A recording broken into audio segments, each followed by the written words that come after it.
I believe that strengthening democracy and human rights in Sri Lanka is vital for the people of this country. Now, sometimes we see that human rights, democracy are painted as Western concepts. And there are people who say, we don't need a five-star democracy. I have heard politicians say, some countries are five-star democracies in the West. We can't afford to have five-star democracies. We have also heard of people saying we must have a little bit of dictatorship. Of people saying, oh, but there are people who are benevolent dictators. Right? And we hear people saying we need a strong leader. We need some sort of a dictator to develop this country. Now, this has been proved wrong. This need for this so-called request for a strong leader, for a strong leader, for a dictator, has been proved wrong. So we hear people. What should Sri Lanka do to strengthen its democratic process? Some sort of a dictator. I believe that the most important thing for Sri Lanka to do is to develop and strengthen its institutions. Developing and strengthening institutions is the most important aspect of strengthening democracy and human rights in our country. There's an interesting book written in 2012. I refer to this book in several of my speeches by two authors, Acemoglu and Robinson. And the book is titled Why Nations Fail. And why nations fail, they outline that nations fail not because either their geographical location, due to a particular ethnicity, but nations fail because of the trajectory of its institutions. Nations fail when the rulers of a country are not inclusive, when they cater to their own narrow parochial interests rather than the wider interests of the people of their country. In this context, a very good example is given from the African country of Botswana. In the 1960s, Botswana got its independence only in the 1960s.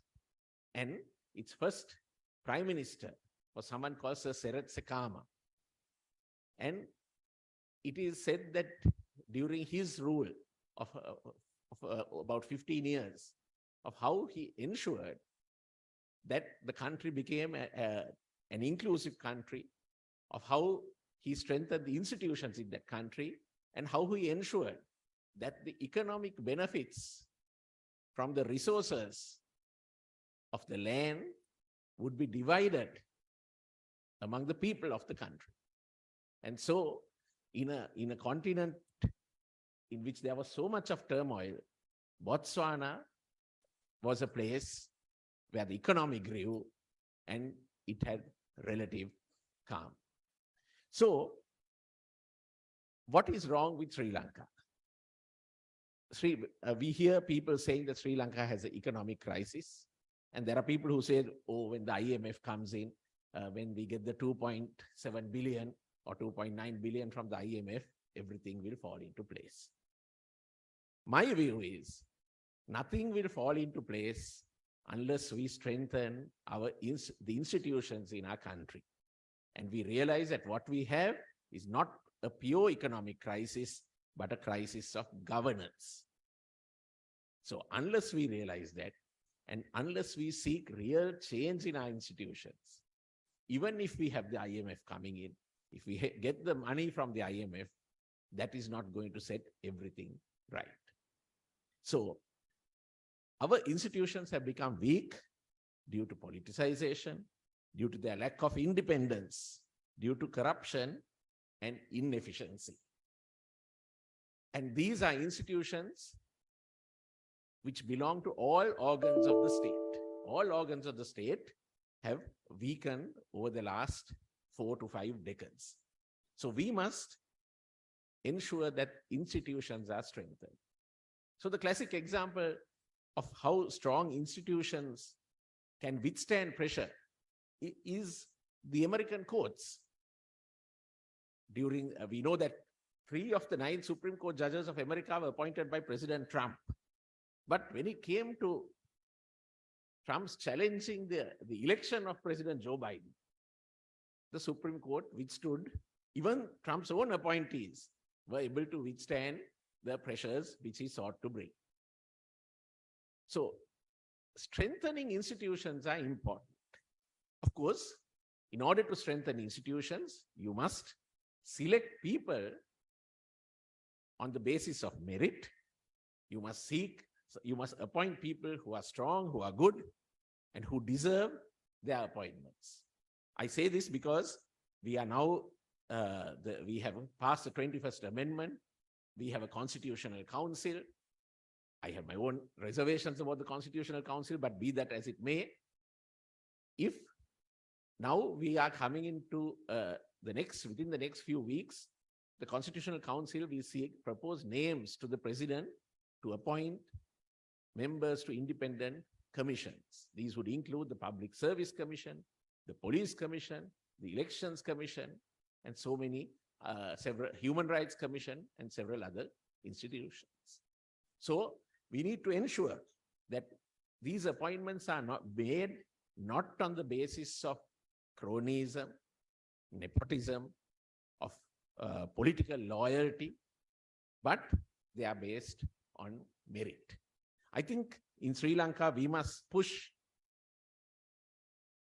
for Sri Lanka to be a meritocracy, for people to be appointed at every level on the basis of merit.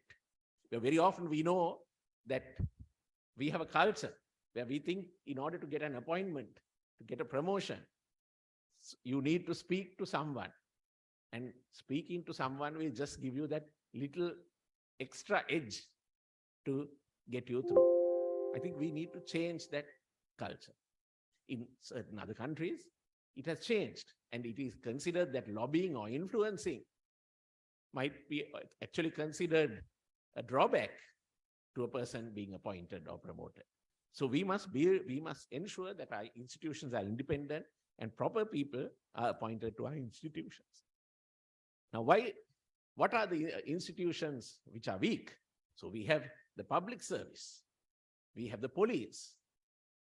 Every year, the police grant promotions to various officers, and every year, hundreds or thousands of officers come before court challenging the appointments, come before the Supreme Court, the Court of Appeal, challenging the appointments of others, saying that the process is unfair.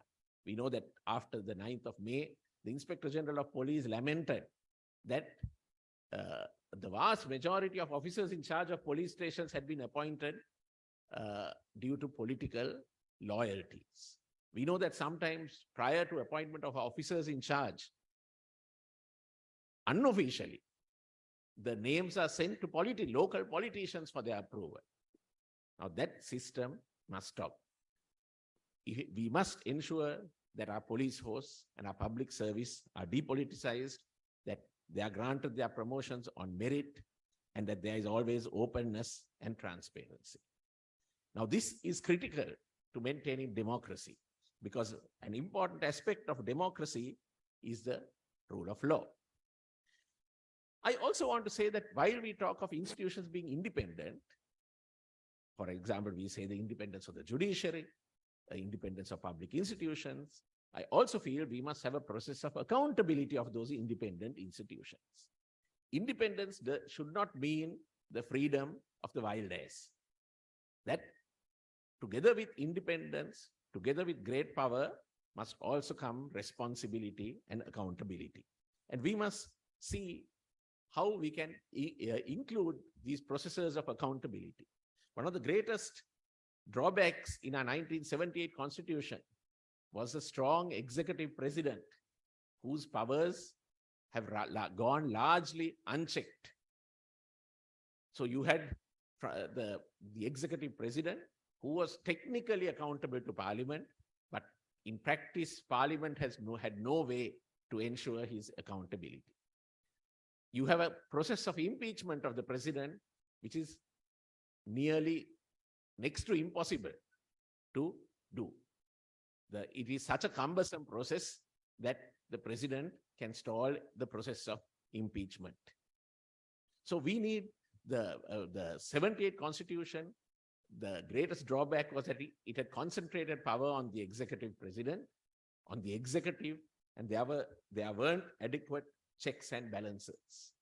And where there were checks, such as the judiciary, we found that there was pressure brought to bear by different presidents. It is not one president, but different presidents of Sri Lanka brought pressure to bear on the judiciary in different ways. I do not know, many of you obviously would have been born after that period, but there was a period when for 2 days in the country, just after 1983, after the Sixth Amendment to the Constitution, when the judges, the Supreme Court and Court of Appeal judges were locked out of their chambers until the president decided to recall them, and they were given their oath, because it was argued that they had failed to take the oath against the Sixth Amendment in time. So in these various ways, pressures were brought on the judiciary. So what I do wish to say is we need independent and strong institutions. We must ensure proper people are appointed, but we also need to have a process of accountability. Whether it is the executive, the legislature, or the judiciary, we also need accountability. And that is very important. And accountability for their independence, for their performance in work, for their efficiency, we need to introduce these processes. And that is very important. Then I also wish to share on the respect for the rule of law, and especially for human rights. As I said earlier, human rights is not a foreign concept. Human rights is very much a global concept. It is neither Western nor Eastern. If you look at the various traditions of the East, also human rights have been widely respected. So it is necessary that we have a system which respects human rights, and we have a people who value human rights. Human rights is part of our day-to-day living. Human rights is not, it is those rights found in Chapter 3 of our Constitution, but those rights relate to everything which we do.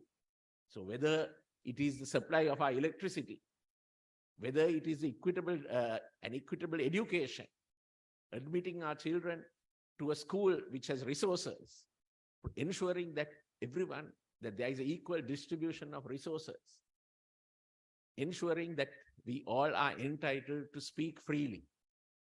These are all important aspects of our day-to-day lives. If a people are not able to speak freely, the thought process of those people would be blocked. People would not be able to think properly unless they get the information that they require. So for instance, in a country like North Korea, because the information is blocked, the people are not able to think freely. So what I wish to say is that these human rights are vital. We must understand human rights as a part of our day-to-day lives. Our lives are made easier when human rights are strengthened. So very often we think of human rights only when we ourselves are confronted with a problem. When very often, if we are ill-treated by the police, if we are discriminated against, then we think of human rights. But it is important for people to think, for all of us as citizens, as people of this country, to value human rights, to realize that human rights is not a mere Western concept, but a concept which is rooted in our own society and which is so very necessary for the development of democracy in our land. But along with rights also come duties. And I think sometimes we are remiss when we forget that there are also fundamental duties as citizens of this country. And among those duties are also the duty to conserve our riches, our environment, the duty to fight corruption. And so that it is very important that we think of what our fundamental duties to this country are. And in doing so, finally, what I want to say is that we need to ensure, we need to fight for democracy and our rights in this land. By fighting, I don't necessarily mean getting onto the ground and fighting, but we must speak up for the rights of our people and to speak up for democracy in our land. And for that, we also need to be unafraid. Aung San Suu Kyi has said in one of her famous quote speeches, she has said one of the greatest gifts that a nation can have is abhaya, the lack of fear. And that is so very important. We need to, in order to preserve democracy, to stand up for democracy, we must be willing to speak up for our rights and to speak up for the rights of others, to take on corruption, to take on people who are repressive, people who are against democracy, who violate the rights of people, who engage in corruption. And that is very, very important. The Constitution of Sri Lanka gives the sovereignty of, according to the Constitution of Sri Lanka, is in the people of this country. It is in the people of this country. And in order to enhance, to protect our sovereignty, it is important that we ensure that Sri Lanka remains a democracy and that the principles of democracy and human rights are upheld. So these are the few thoughts I thought I will share with you today. Thank you very much for extending this invitation to me, and I wish you all success during this program. Thank you.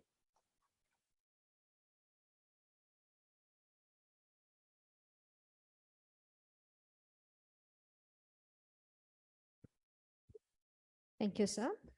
Next, we have a recap video of the previous year of hashtag generation that we have titled hashtag our 2022. Indeed, it was our 2022, which is a summary of the series events, highlights of the moments, and major turning of events that made us this video. It serves a quick refresher for the audience. Here you go.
Thank you everyone for the attention. Now we are moving on to our first panel discussion.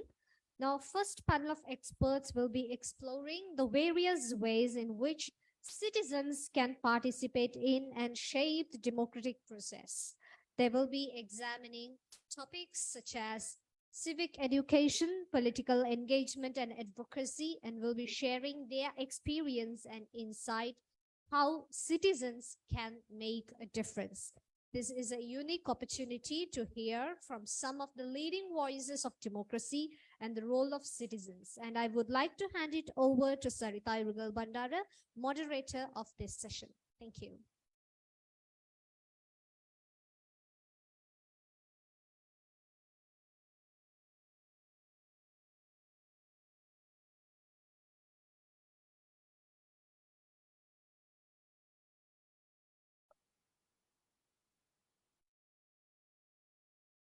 Good morning, everybody, and welcome to the first panel discussion of today. I'd kindly like to invite our panelists for this morning, Bhavani Fonseca, Sankita Gunaratna, Upekshi Fernando, and Dr. Vinya Aryaratna to take the stage.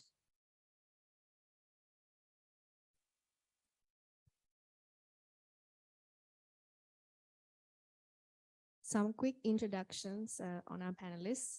I'm sure most of you must be knowing who they are, but Bhavani Fonseca is a senior researcher and attorney at law with the Center for Policy Alternatives, with a focus on research, national and international advocacy, and public interest litigation.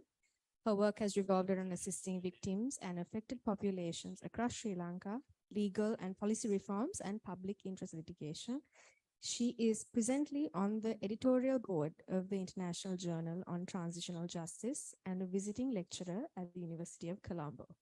Sankita Gunaratna is the deputy editor, director of Transparency International Sri Lanka, and an attorney at law. She possesses years of experience pushing for transparent, accountable, and participatory governance in Sri Lanka. She specializes in the right to information, election campaign finance, public sector integrity, private sector corruption, and international asset recovery, and is an ardent advocate for policy and legislative reform in these areas. She also serves on the board of the UNCAC Coalition, a global network of over 350 civil society organizations committed to promoting the ratification, implementation, and monitoring of the UN Convention Against Corruption. Dr. Vinya Aryaratna is the president of the Sarvodaya Shramadana movement, Sri Lanka's largest non-governmental grassroots development organization, and the director general of the newly established Sarvodaya Institute of Higher Learning. Dr. Aryaratna is a medical doctor and is the past president of the College of Community Physicians of Sri Lanka and currently serves as the president of the Sri Lanka Medical Association. Upekshi Fernando is the program manager at PAFREL. She has been an international election observer and international political analyst for the Asia Network for Free Elections, the National Democratic Institute, and the Carter Center, completing more than 8 foreign missions in South and Southeast Asia. Currently, she is also the coordinator for the March 12 movement. Thank you very much to all 4 of you for joining us this morning. So we'll kick it off with a very simple question. I'm just going to throw this to all 4 of you. And I believe we have mics have been provided. Great. So our first question, we'll start with a primer. What does democracy mean within a state and to its people? Any one of you can.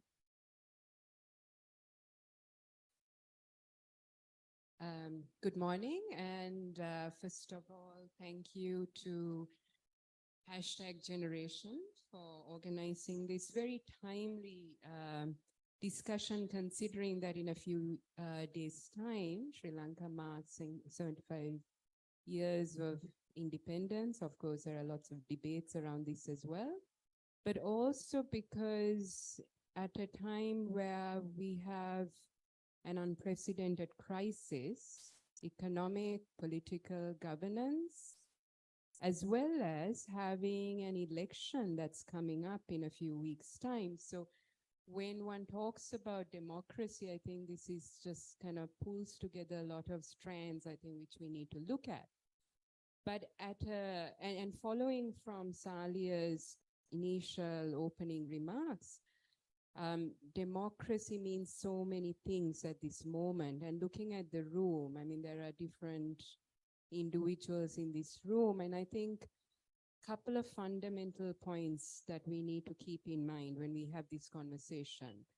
One is, what is the role of the citizen in terms of the present challenges and the whole question, fundamental question of whether we are actually having a democracy. The other issue is fundamental freedoms. Do everyone enjoy the same kind of freedoms, equality, dignity, respect? These are big words, big terms that I think it's worth unpacking. What does freedom mean? Considering what happened even yesterday, when the magistrates court discharged Wasantha Mudalige of charges brought about under the PTA. Now, we all celebrated that in terms of a milestone, that the magistrate, the judiciary pushed back on the executive. But that same treatment is not met when it comes to many others, those who have been languishing in detention for decades. The whole issue of the rule of law, the whole issue of due process, whole issue of respecting people's basic fundamental rights. So that's one dimension, the whole issue of rule of law, fundamental freedom. The other is in terms of political institutions. I mean, I'm just going through some very broad concepts.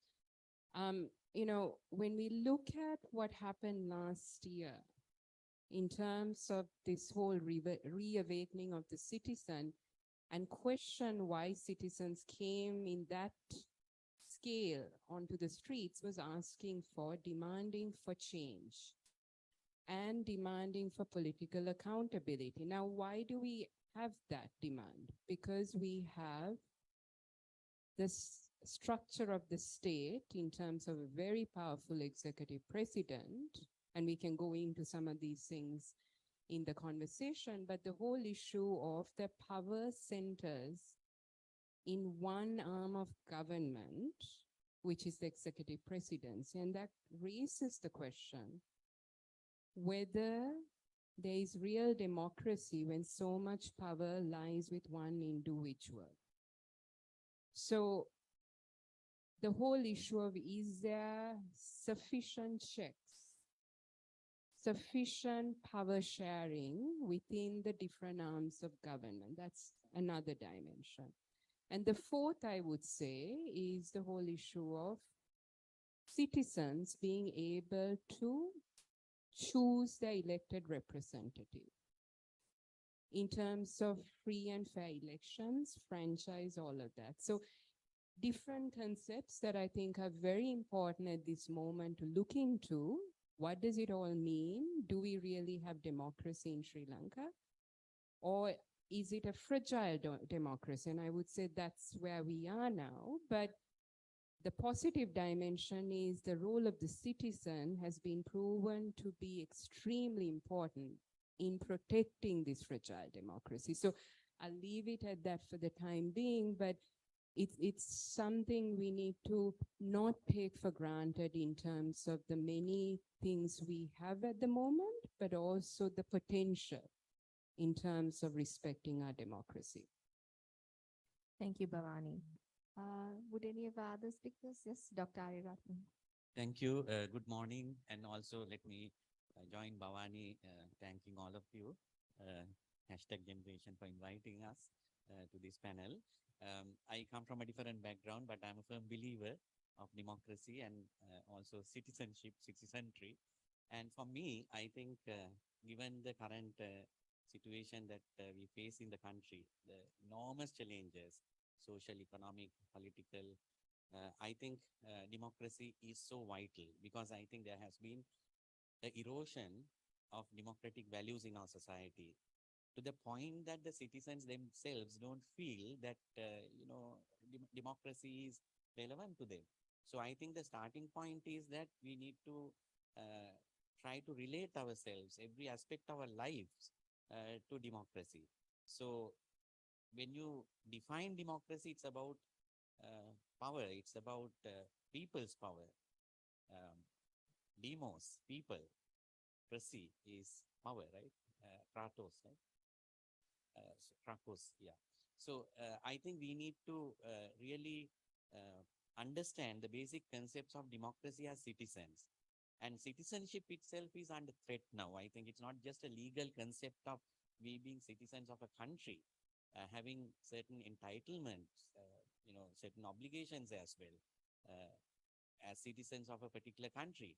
But today, do all our citizens enjoy the rights and privileges that are guaranteed in our own constitution? We have seen, due to the economic crisis, every social layer is affected. Everyone is affected. I'm sure all of us in this audience are affected by the economic and political crisis that is there in the country and which has got worsened during the last 2-3 years. But the impact is so disproportionate amongst the different communities in this country. So if there's real democracy, people are equal, and the power of the people need to be really vested in the people, the sovereignty. I think that's not there. We have institutions which are not accountable. So it's not just about strengthening institutions, but also the system is not holding the key institutions that matter to the ordinary citizens of this country accountable. Without that, you can't hold democracy. There's no, it's kind of, if the democratic framework is not functioning, you may have a constitution, you may have all the rules and regulations, but the social fabric will not be intact. That's what we are seeing, particularly as a person coming from more development, health, and public health background. I see the impact of the disruption that is happening, and I can't find solutions even to some of the acute problems that we are facing in this country. Last 48 hours, I have been working on the issue of shortages of medicines in this country. I mean, it's sickening. It cannot be fixed by the medical professionals themselves, because there's something fundamentally wrong on the system of governance, accountability, procurement procedures, and so on. And people can violate those very openly and even justify. How can that happen in a democracy? You can't. It can't happen. You have to have empathy about what's happening to the people of your own country. The leaders should have that compassion in their hearts. Otherwise, you can't guarantee enough supplies of medicines in a hospital.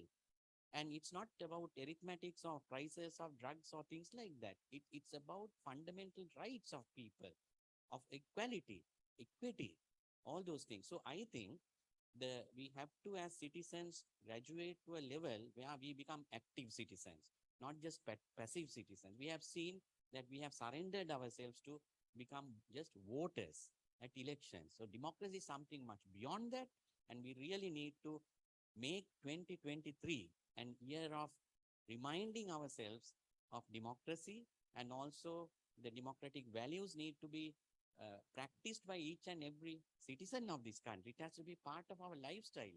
In fact, there was a group with whom we worked last year to make democracy a lifestyle. When we feel that it's part of your life, then you will really be part of safeguarding the democratic rights of people individually and collectively. Therefore, I see this as a very important initiative, particularly by the future generations of this country, and the hope for this country lies there. And I am a firm believer of that. And this new kind of interest that is there, the passion of our youth, to nearly 23% of our population, 4.3 million, are between ages of 16 and 29 in this country.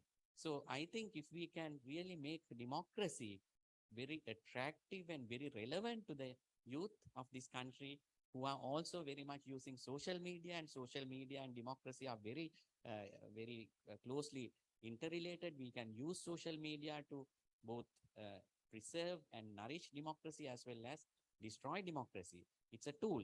So I think this discussion is very relevant today. And this is how I see democracy as something not standing outside our own lives, our daily lives, but something that's an integral part of our lives, which then gets institutionalized in the form or structured in the form of a constitution and democratic institutions, which need to be also redefined, rebuilt, made them independent, as President's Council Salia Piris reminded us, and we need to, as citizens, commit ourselves towards that goal. Thank you, Doctor. So thank you to Hashtag Generation for having me here, and also Sarita for moderating today. I thought I'll focus on one aspect of democracy, which is participation.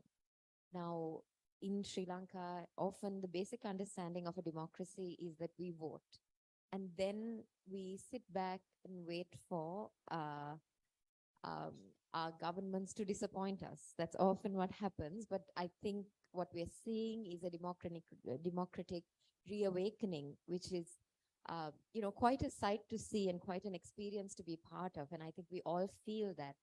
And riding on that, I think it's really important to actually ensure that we participate beyond elections. So protesting was a part or forms a part of that participation, but there are other tools that we can use. If we take even at our local government level, our legislation, our existing legislation provides for participatory budgeting, for citizens to be consulted and be part of the budgeting cycle of our own, what we call the Punchiandu, the small government that is closest to where we live, right? So that is one form of participation.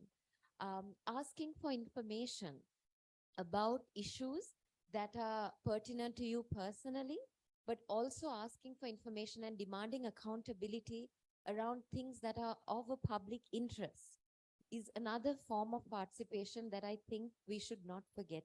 And when we do that, kind of playing off of what Dr. Aryaratna was saying, is when we fight for democracy, we are not often fighting for ourselves, because if we are fighting by that act alone, I think we have a level of privilege to be fighting, because often there are people who are so disempowered in our community that they don't even have the privilege of protesting or fighting, asking for information. They don't have the time, they don't have the income, they don't have the mobility. Women often don't have the mobility, the financial independence to do this. So when we do fight, when we do participate, when we do demand accountability, we do it not just for ourselves, but for others in our society. And then I'd also like to just focus on, the kind of reawakening that happened last year, and that the aftermath of which we are seeing right now. We are now left with the difficult work that needs to be done. It was all well and good when we could all unite, perhaps not everyone agreed, but when there were clear calls to be made. But now you come to the question of, okay, how do you abolish the executive presidency? Where do you draw the line? How do you ensure the rights of minorities are protected while also making sure that girl children are safe from, abuse in being forced into early marriages? How do we do these things? So now we come to the hard work of that needs to be done around a democracy. And that, I think, is where organizations like Hashtag Generation and other civil society organizations can truly impart the different kinds of thinking that have formed these debates over the years. That it's not one dimensional. All of these debates, whether it's around, personal laws, culture, about rights, these are not one dimensional. There are no simple answers. And we need to, even in our constitution making processes, arrive at consensus, arrive at compromise that works. So that is also a key aspect of democracy. And I'd just like to throw in another thought before I end. And that is, so democracy is what we call rule by the people. But right now, we are beginning to sound the alarm bells of whether Sri Lanka is actually turning into a kleptocracy. And that is the idea. Klepto means stealing. So the idea of whether we are actually ruled by thieves. So if that is the case, then so we're talking about how Sri Lanka has the signs of state capture, where our institutions, our legal frameworks, our policies, the institutions that we discussed need to be strengthened, whether these are actually captured for personal interests rather than for the public interest. If that is the case, then that makes our work all the more important, all the more urgent, and also all the more difficult. So I'll just throw that in. I'm happy to go into further detail later.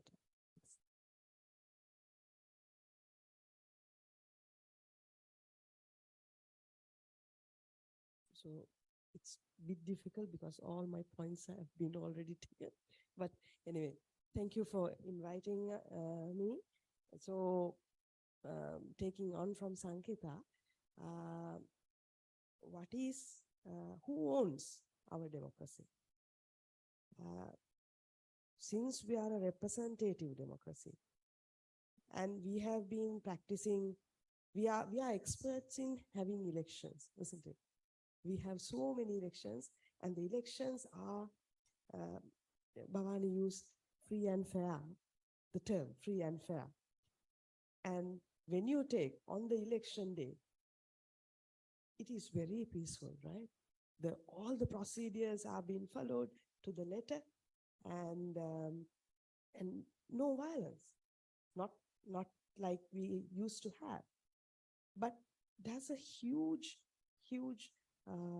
gap in our expectations and delivery. How we measure our leaders, how we observe our leaders. What are the expectations we have? And when they fail to deliver that, what are the repercussions? Are we waiting for another 5 years or 4 years so we can use our franchise? And then when we use our franchise, what are the parameters? What are the criteria we use? It is part of our democracy, because democracy in Sinhala, Prajatantra, that means Prajava Tantra Karna. That means we rule. So where we draw the line, okay, enough is enough. And how do we express that? What are the ways of expressing that in day-to-day life? We can have all the intellectual discussions, but if we cannot, as civil society, as intellectuals, address or tap into the silent majority, the psyche of silent majority, then they would again fall into the same trap again and again.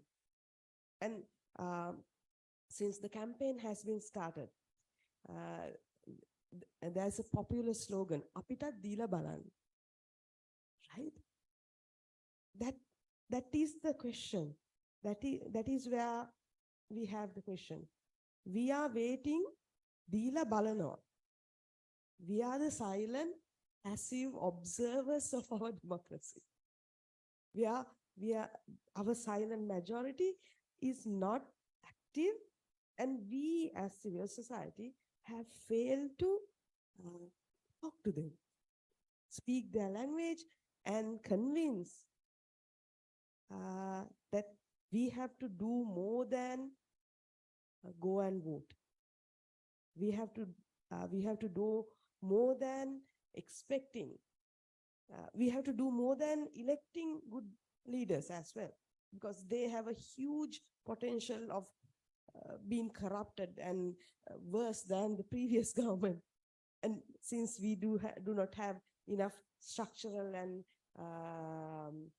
institutional check and balances mechanisms to ensure that they are stay in line, so they have a potential, and they all the time, the previous government, the next government is worse than previous government. Next government is worse than, they are more equipped and hijacking our democracy.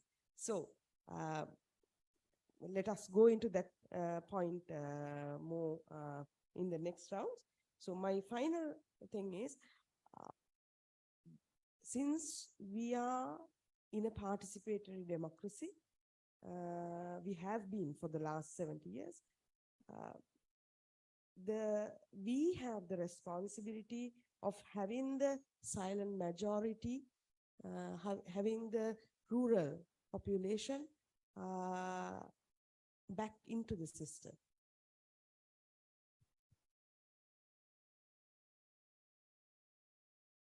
I think that would be me.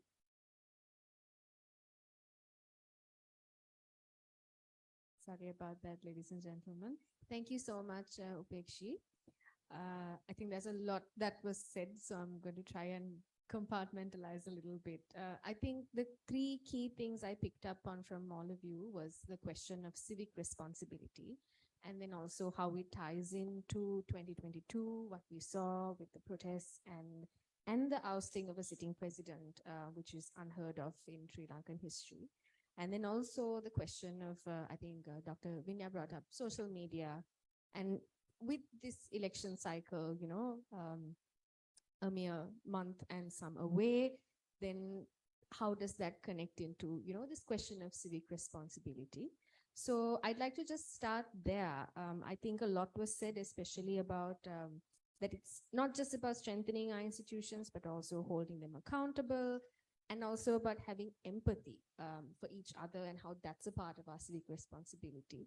And then also Bhavani brought up yesterday's release of Vasantha Mudalige, and then, repeal of the PTA. How far do we actually take that fight? How willing are we to take that fight even further? And then the question of even with the economic crisis, how the impacts were very unequally felt and still are to this day.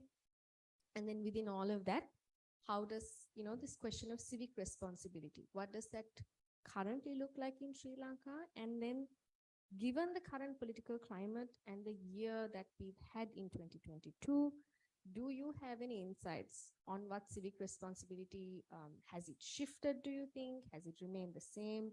Are there any openings that we can sort of anticipate in the coming months? I think we can maybe start with Dr. Aryarappa. Thank you. Yes, I think we can learn a lot from last year. I firmly believe that any crisis also opens up a lot of opportunities to think anew, because some of the institutions or even structures that have been there in our society need to be definitely either revamped or reinvented, then this gives a good opportunity. So I think we all have a responsibility as citizens to be part of the solution. For example, even in the economic crisis, I think, as citizens, we have been over-consuming. We can start with something very simple, overconsumption is reflected, although we have malnutrition amongst children. On the other hand, we also see overnutrition. There is obesity and all these other not so healthy manifestations in terms of nutrition and other health indicators. So we have a responsibility at a time when there's a scarcity of food. How can we not waste food? I mean, starting with that, and have a lifestyle that will be less of a burden to our economy, starting with that. So I think civic responsibility in a democracy starts with that kind of change happening. Of course, there was kind of a reawakening with regard to understanding the constitution and the democratic framework in Sri Lanka. That's one of the most positive contributions of Aragalaya. If you all recall, there were people who started reading parts of the constitutions, ordinary people.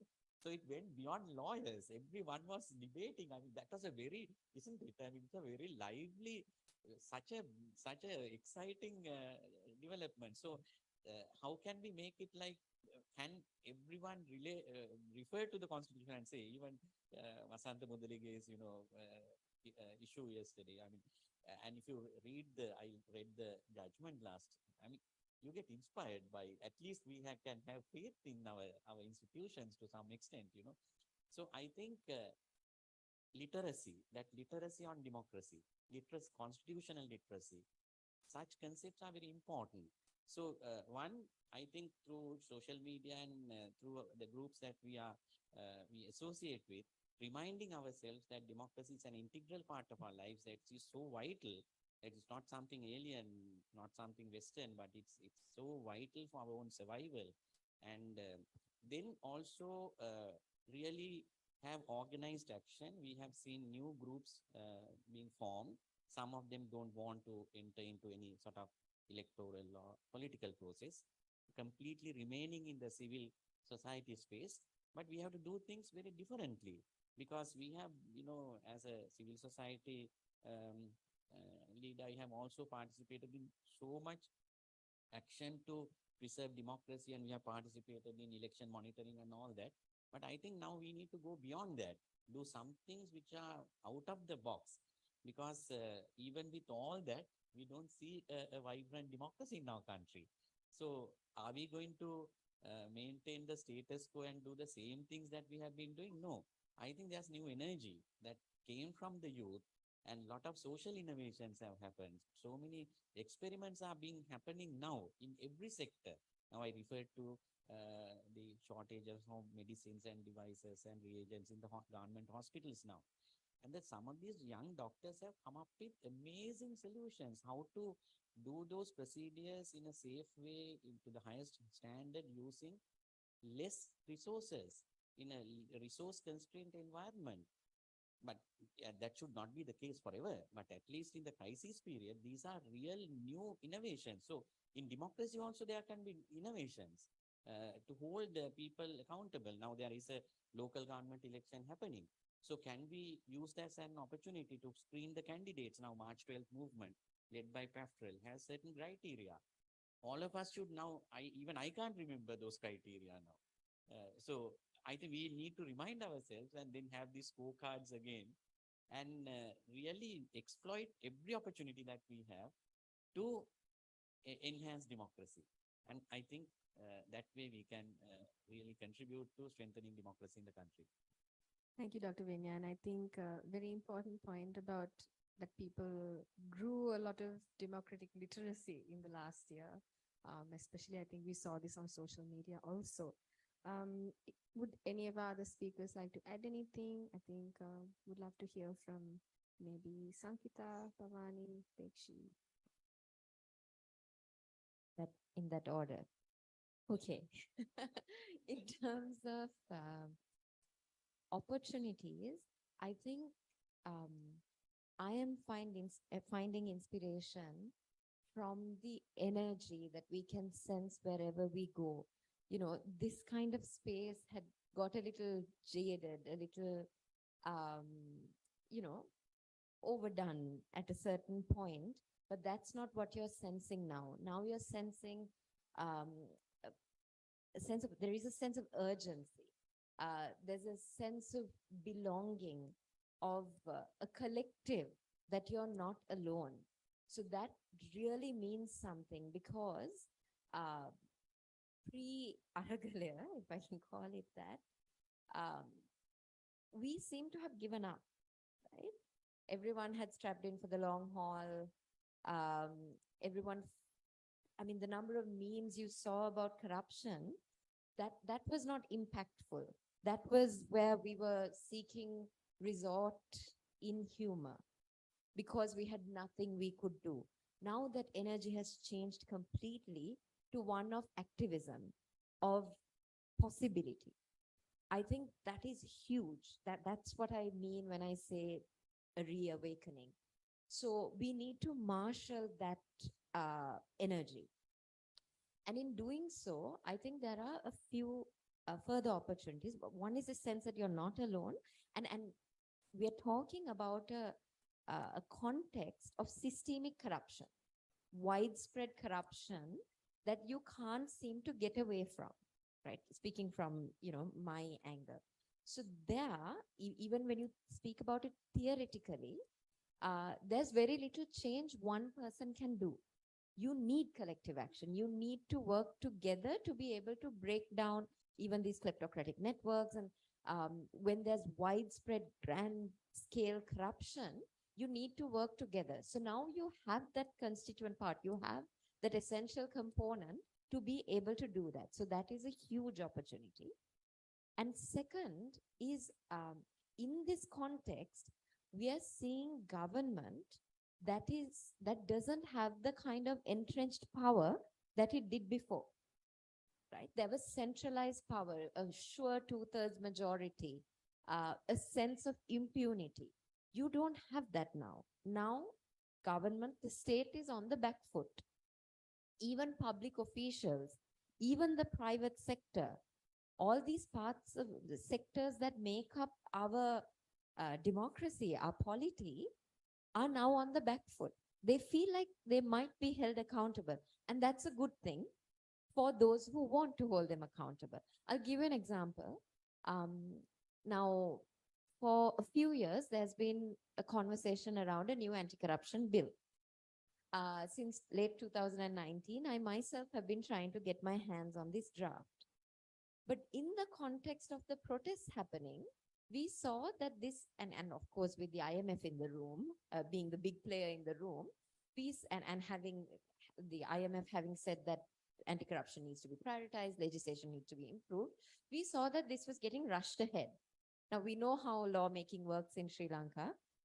There's very little space for citizen participation, of citizen specialists, lobby groups. No one gets to really touch a law usually. It gets rushed through. And once that process is in play, there's very little you can do to stop it. But when we saw this was getting rushed, we at TISL, we issued a press release saying this should not get rushed. And this is not the solution to the corruption problem in Sri Lanka. This is not the only solution. And following that, we saw the Ministry of Justice actually inviting us for a meeting to talk through and give our feedback. And then following which we had an unprecedented meeting after our first round of feedback.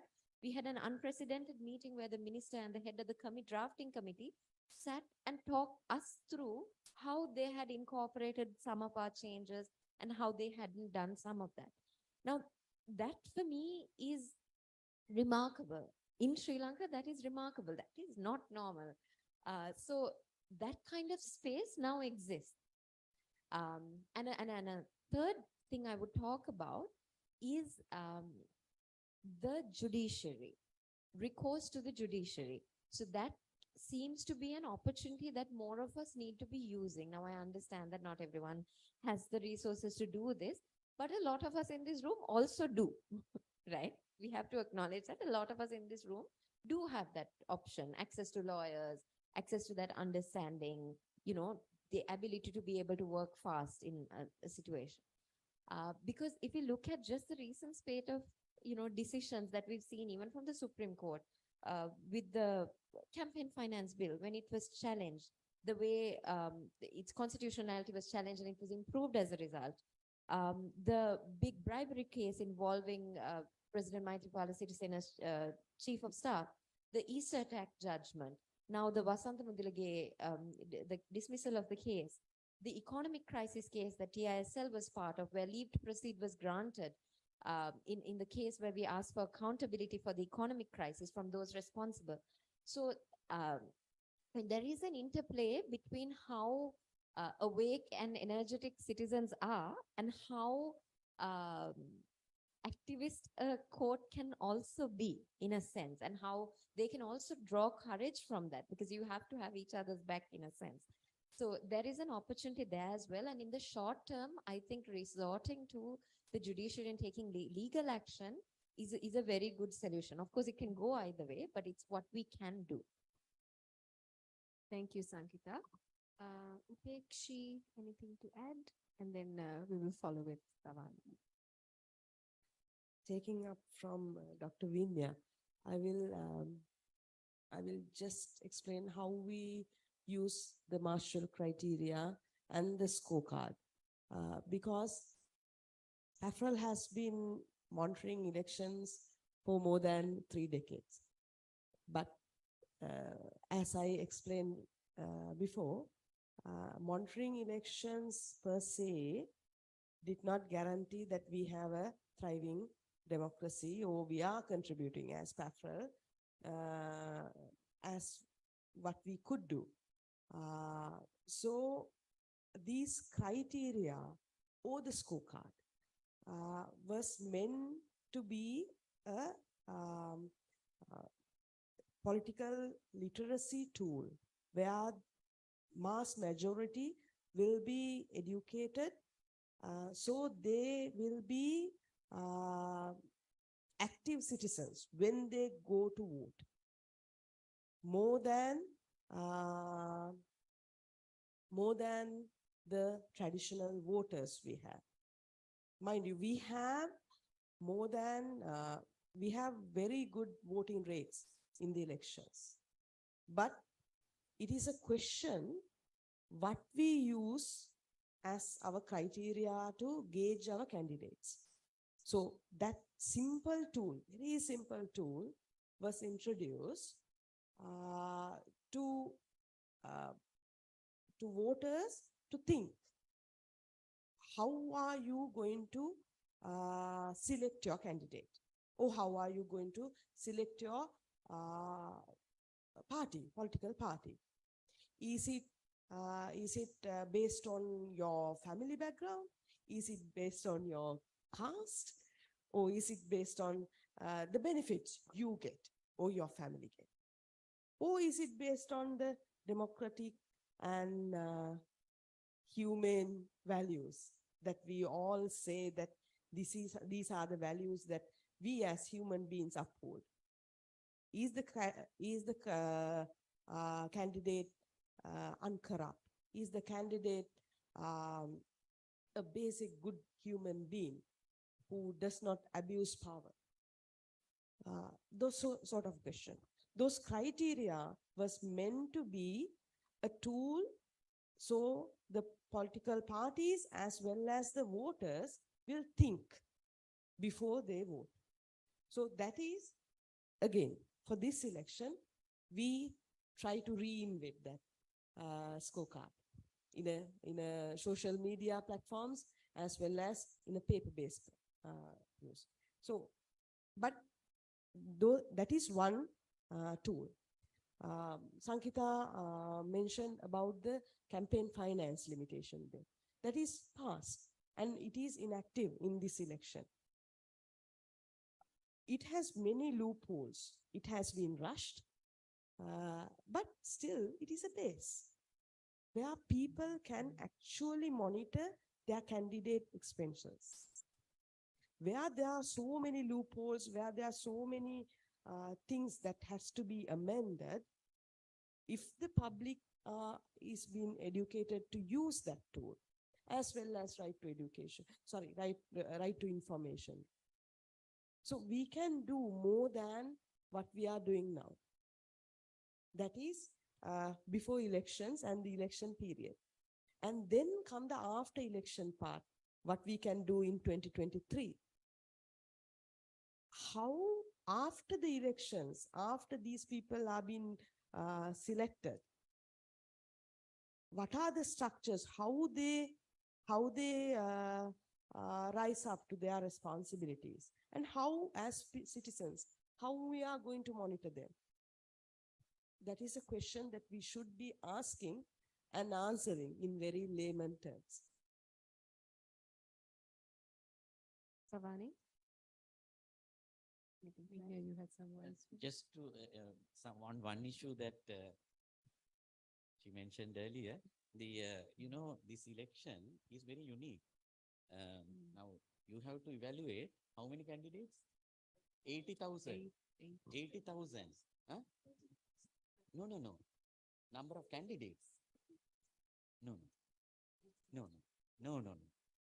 I think it's 80,000 for 339 local government bodies, and it is 4 candidates per 1,000 citizens, right? Which is a high ratio. I mean, it's unprecedented in any country. So I think anyway, we are a country which has more than required number of elected officials. But if you apply the same ratio for other essential, services like doctor population ratio or other, essential categories, we are falling behind, right? So I think this is very important that we are electing a candidate for your own ward. That happens for the second time, So it has to be somebody who is personally known to you, because he or she should be living in that particular local government area. Ideally, it should be in the ward. I think that should be something that we should campaign for the future, that any candidate running for local government should be from the same ward. Then it reflects. At the moment, it's not. Yeah, that's right. Same local not the district even, local government area. No, they can't contest in another local government area. I don't know. I stand corrected there.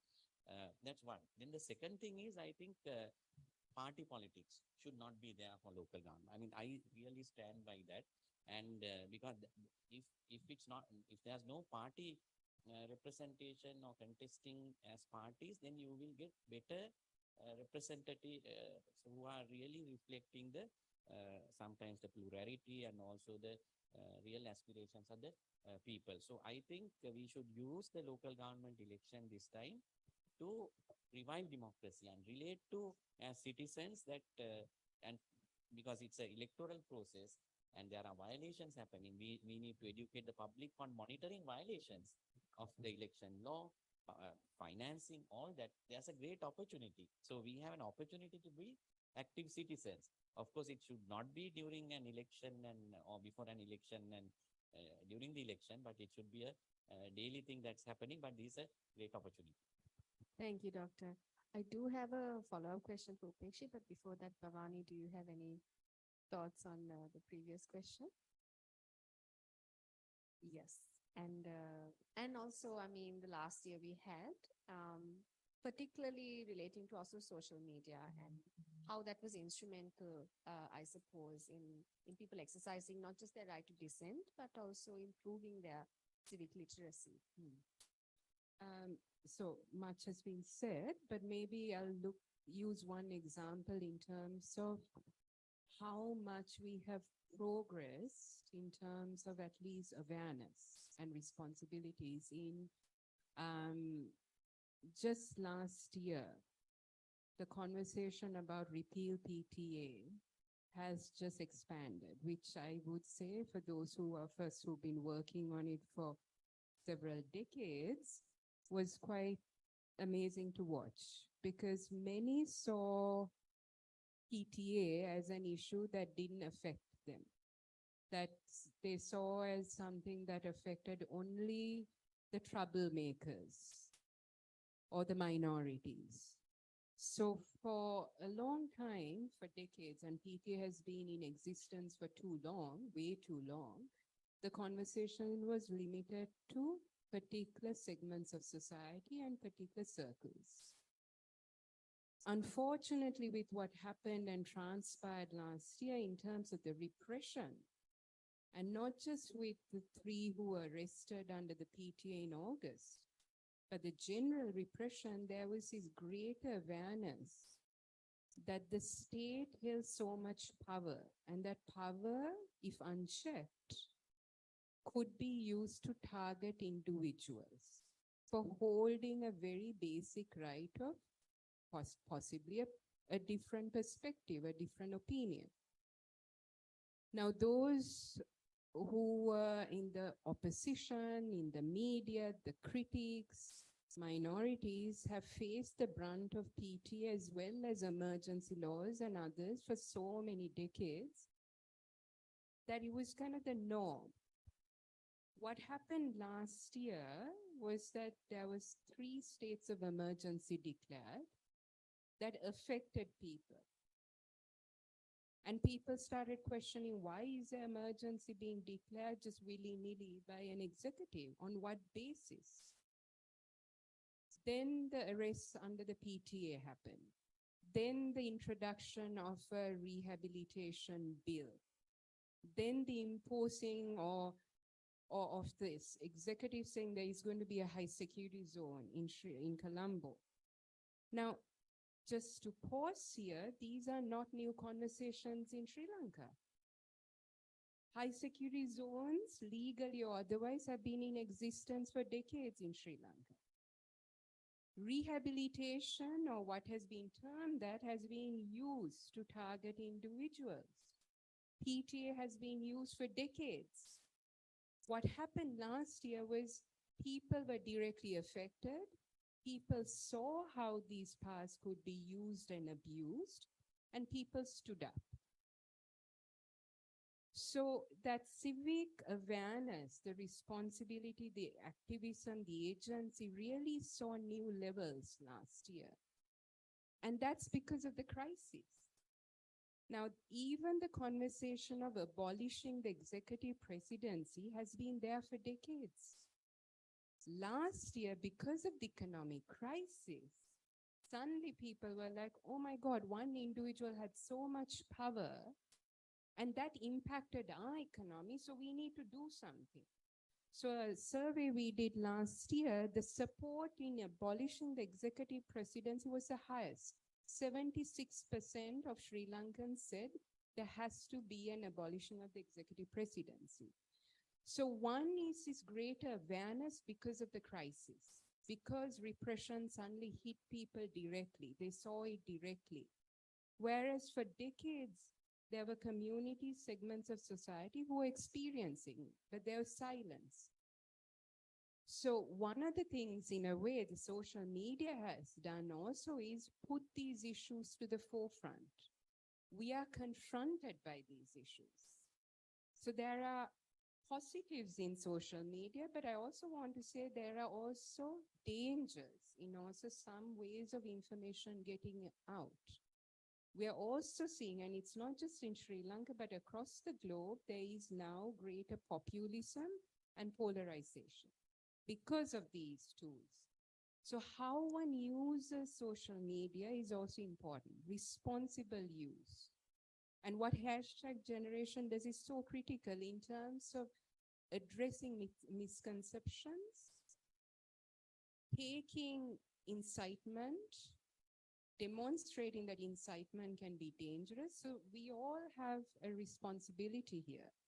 It's not just being outraged by something. It's not just being outraged by the imposing of emergency or creation of high security zones or arrests under the PTA or the need for having checks and balances or having political accountability. It's also how one uses it.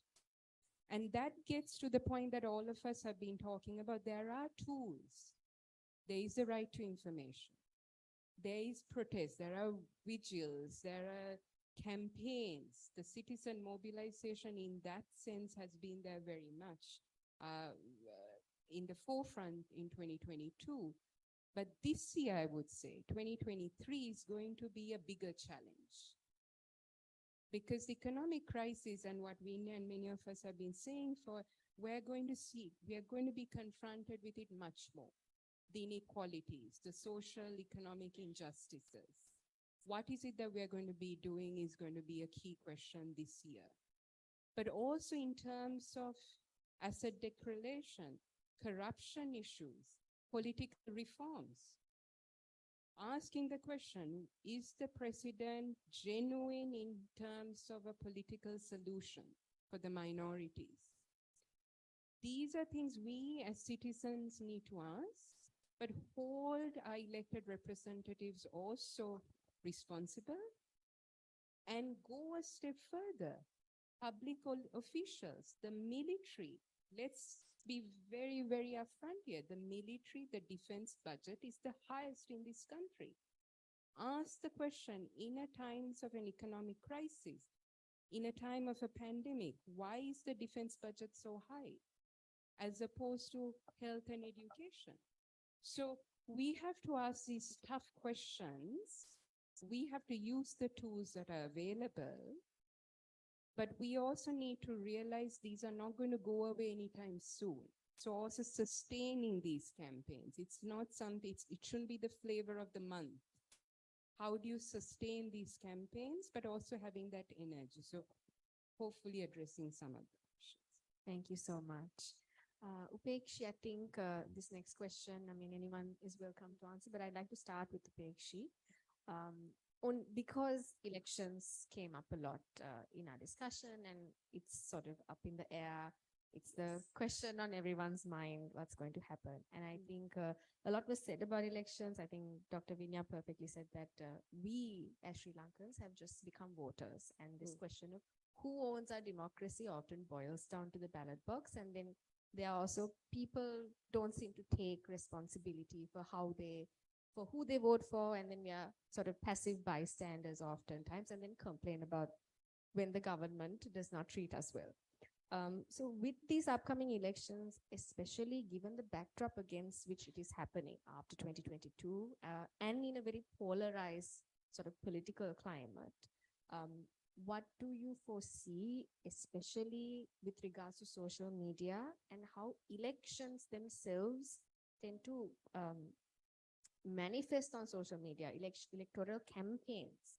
I think since perhaps 2019, 2020, we know the role of social media has skyrocketed when it comes to elections. So any thoughts on that?